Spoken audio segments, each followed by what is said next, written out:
હાલો દોસ્તો, જય માતાજી। જો આપણે મોટી વાટકી ભરીને દૂધ, નાની વાટકી ભરીને ખાંડ અને અડધી વાટકી આપણે ઘી અને 5 એલચી આપણે આ લઈ લેવાનું। ત્યારબાદ આપણે દૂધીનું છીણ ધોવા માટે પાણી લઈ લઈશું અને એને પણ આપણે સાઈડમાં મૂકી દઈશું। ત્યારબાદ આપણે આવી નાની એવી દૂધી લેવાની અને એને છાલ ઉખાડી લઈશું। કૂણી દૂધી આપણે લેવાની છે, બનીને ત્યાં સુધી આપણે કૂણી જ દૂધી લેવાની છે, બીવાળી દૂધી આપણે લેવાની નથી।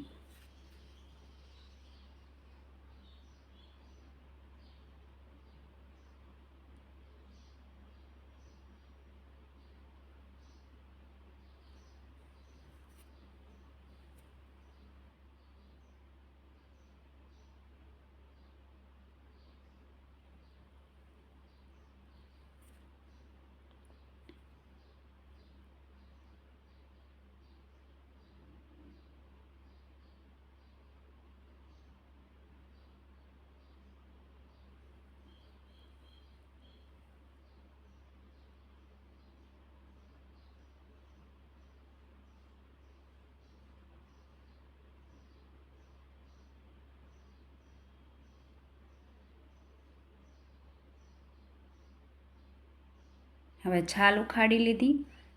ત્યારબાદ આપણે બંને બાજુથી એને કટ કરી લઈશું અને આપણે સરસ મજાની દૂધીને છાલ ઉખાડી લીધી છે, પણ એક બાજુ આપણે થોડુંક ડક છે એને થોડુંક કાઢી લઈશું। જો ડક કાઢી લીધું એટલે સરસ મજાની આપણી દૂધી થઈ ગઈ। હવે આપણે એની છીણી લેવાની છે। તમારે જેવું છીણ રાખવું હોય એવું તમે રાખી શકો, નાનું મોટું એવી રીતે એમ।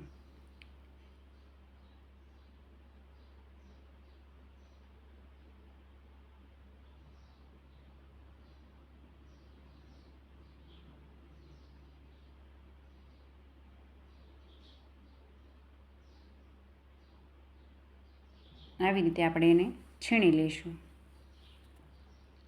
આ આપણે 2 પાણીએ ધોવાનું છે, કારણ કે એનો મેલો જે હોય તે નીકળી જાય એમ, એટલે એને 2 પાણીએથી આપણે ધોઈ લઈશું। ત્યારબાદ આપણે કઢાઈ મૂકી દેવાની છે।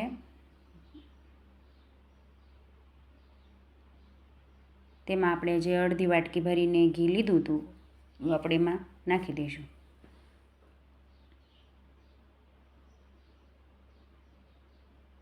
થોડું એવું ઘીને ગરમ થવા દઈશું, વધારે પડતું નહીં। હવે આપણે છીણ પણ એમાં નાખી દઈશું।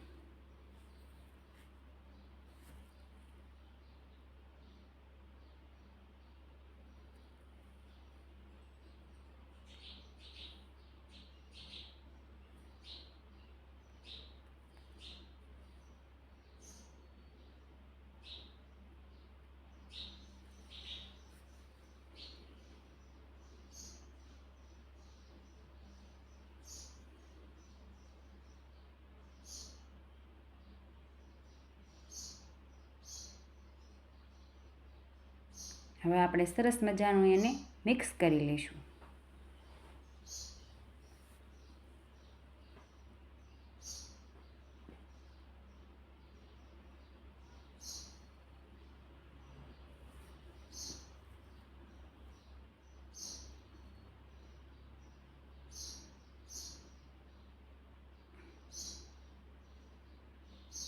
આવી રીતે આપણે એને થોડી વાર રહેવા દઈ અને એને મિક્સ કરતું જવાનું। જો હવે આપણે આવી થોડી એવી કાચી હોય ત્યાં આપણે એમાં ખાંડ નાખી દેવાની, વધારે ચડવા નથી દેવાની। તે પહેલાં આપણે ખાંડ નાખી દઈશું। હજી આપણે 1 વાટકી ખાંડ લીધી હતી। ખાંડ આપણે પહેલાં એટલા માટે નાખી દેવાની છે કે ખાંડ નાખવી એટલે પાણી મૂકે ખાંડ, એટલા માટે કે પાણી આપણે પહેલાં જ બળી જાય એમ।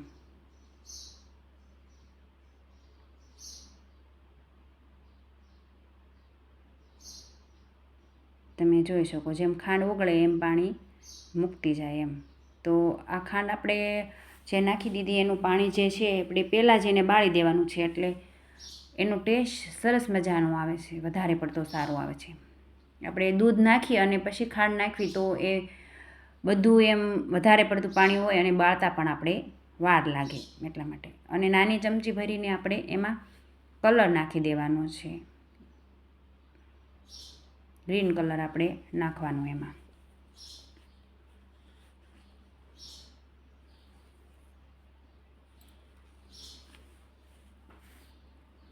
આપણે બધું જ પાણી સરસ મજાનું બળી જાય પછી આપણે એમાં જેમાં મોટી વાટકી ભરીને દૂધ લીધું હતું એમાં આપણે નાખી દઈશું.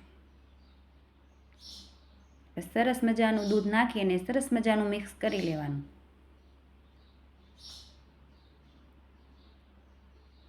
તો આપણું દૂધ જો તમે જોઈ શકો છો ઘટ થઈ ગયું છે. આવી રીતે પછી એને સરસ મજાનું મિક્સ કરતું જ રહેવાનું એટલે નીચે ચોટે નહીં.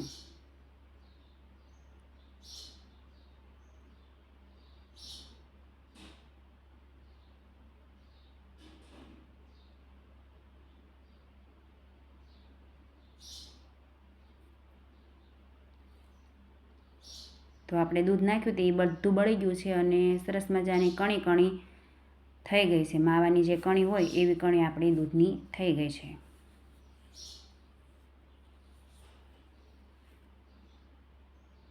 તો આવી જ રીતે આપણે બધું જ દૂધ બળી જવા દેવાનું છે અને સરસ ઘી છૂટું પડે ને ત્યાં સુધી એને મિક્સ કરી લેવાનું.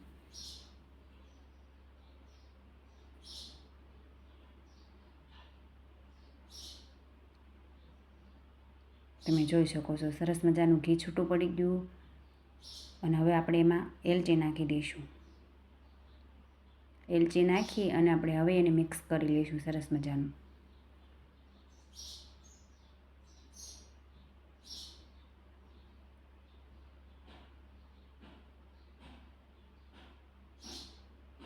હવે આપણે એને નીચે ઉતારી અને ઠરવા દઈ અને આવી રીતે આમાં કાઢી લઈશું. કોઈ પણ કટોરી હોય કે કોઈ ડીશ હોય એમાં આપણે કાઢી લેવાનું આવી રીતે.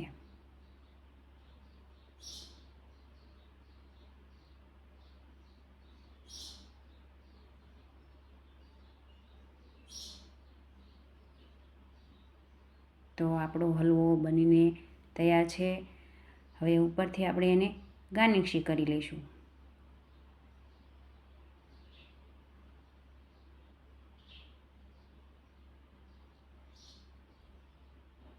તો કેટલો સરસ આપણો હલવો બનીને તૈયાર થઈ ગયો છે તમે જોઈ શકો છો.